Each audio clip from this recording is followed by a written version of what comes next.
Hey, sports fans, it's Mo Carter. Every high school football team in the Tennessee Valley has a goal of hoisting up a blue map at this year's Super 7 in Birmingham. And in order to get there, you have to do work in the off-season. This summer, the Fox 54 sports team chatted with a number of squads about their upcoming season. And you can check out some of your favorite teams right now on another edition of the First Down Friday Night Preview Series.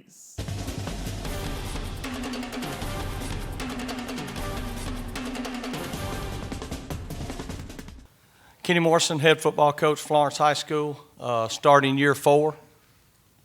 Tavarius Reeder, senior offensive tackle. LaShawn Shepard, senior tight end, H-back. Walt Barrett, senior safety.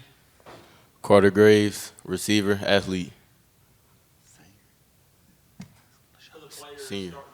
How does that feel for having coach now going into his 4th year, who's going to be the offensive freshman year? How does that feel to know y'all know him, he knows y'all now at this point? Coming into our freshman season, we went through 3 different coaches since middle school, so it's definitely good to have security in that coach. And like they say, it takes 3 to 5 years to build a program, and we are at that point right now. For Coach, you guys won 3 of 4 to close the regular season, then got into the playoffs. How do you think that momentum can carry into this season the way you guys were able to finish? It's always a good momentum builder getting into the playoffs. We've made the playoffs the last 3 years since arrival. The guys have been committed to finish strong, and we finished out the season these last 3 years on a winning streak and getting into the playoffs, and it definitely rolls into the next season for sure. We got one for the players, guys. How would you like to be remembered when you take off those pads for the last time at the top? I like to be remembered as a guy that always never took a rep off, as a guy who's a leader, stand up on and off the field. That includes in the classroom as well. I'd like to be a guy that was remembered for doing the right thing, whether we had people watching me or not. I also want to be remembered as a guy that could lead a team, and we don't have to have coaches to lead us. So, Leader and motivator as well. Just want to be that guy that that was a good guy, just later on in life. I also want to be a leader and motivator. I want to be one of those guys where they look back and say, I wish we had a lot of guys like him, where, he's always doing the right thing. He's always making the right plays. You can always just accountable. You can always count on him. For coaching the players, it seems like that Bob Jones game every year, it comes down to either playoff seeding or playoff spot. The opportunity to win the last 4 years, what is it about that Bob Jones game that makes that game so important every year? Well, I'll start off with that. This year it's homecoming for us, so it's always going to be big. Homecoming region game, a lot on the line with it, and again, it tends to be a game that decides in or out with teams, but every one of them's important. We got to look at the first one right out the gate with Albertville in region play, and in our league, one little slip up and you're sitting at home. So every one of them's really important. I'd rather just look at it as a regular game. We don't have to necessarily have all the antsiness to go play that game, whether it's a playoff seeding game or just a regular season game. I just look at it as we live to play another game. So.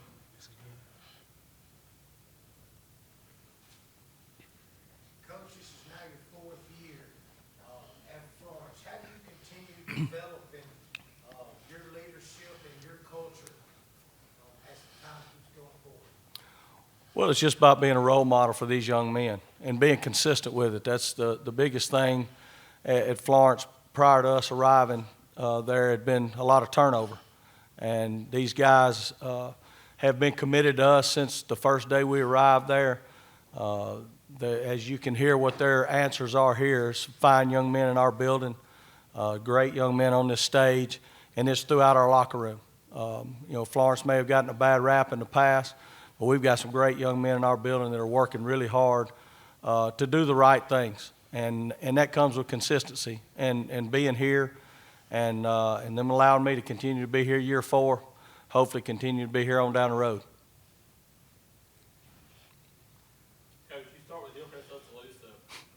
What is it about that game that makes that game when you want to start with a winning program, then Muscle Shoals in week 2? Well, in our league, 7A, and the 6A Muscle Shoals, it's a tough go regardless of who you schedule. And it's game one.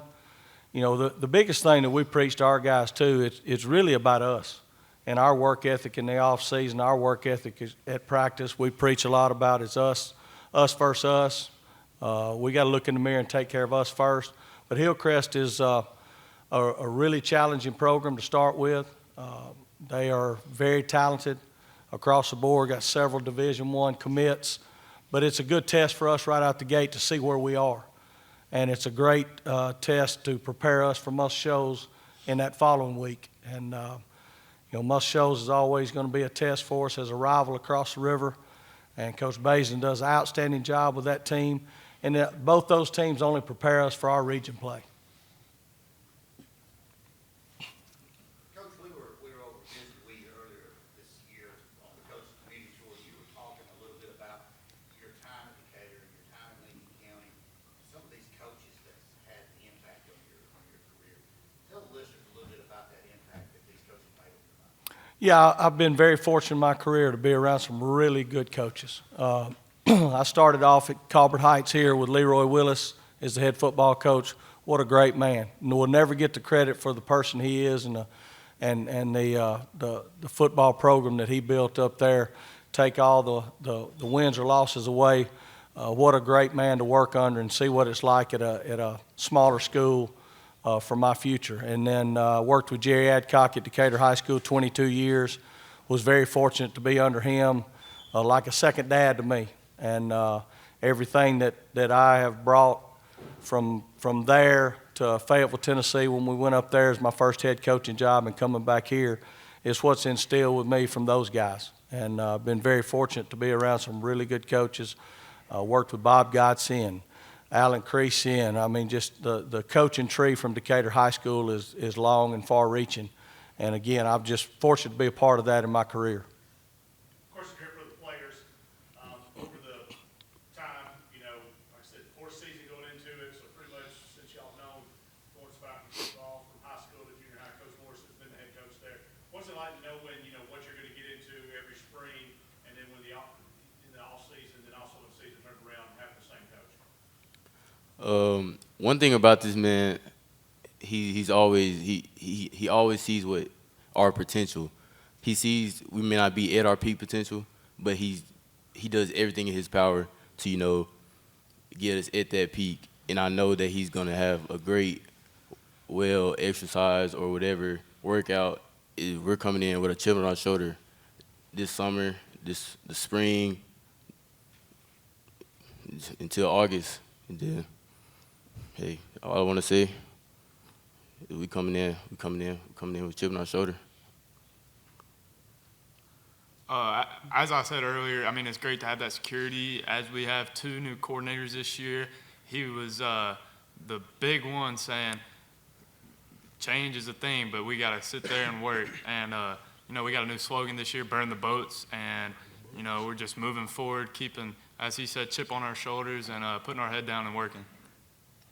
For the most part, we know Coach Morrison is going to make it to where you're going to want to be at football. If you don't want to be there, you don't have to come.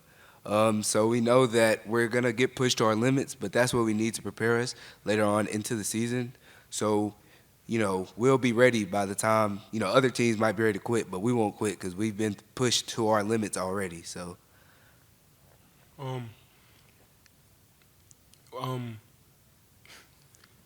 He's always going to push us. That's one thing to know. That's on and off the field, even as to what we get into, like, even after football season. He's still there. He's still checking on your grades.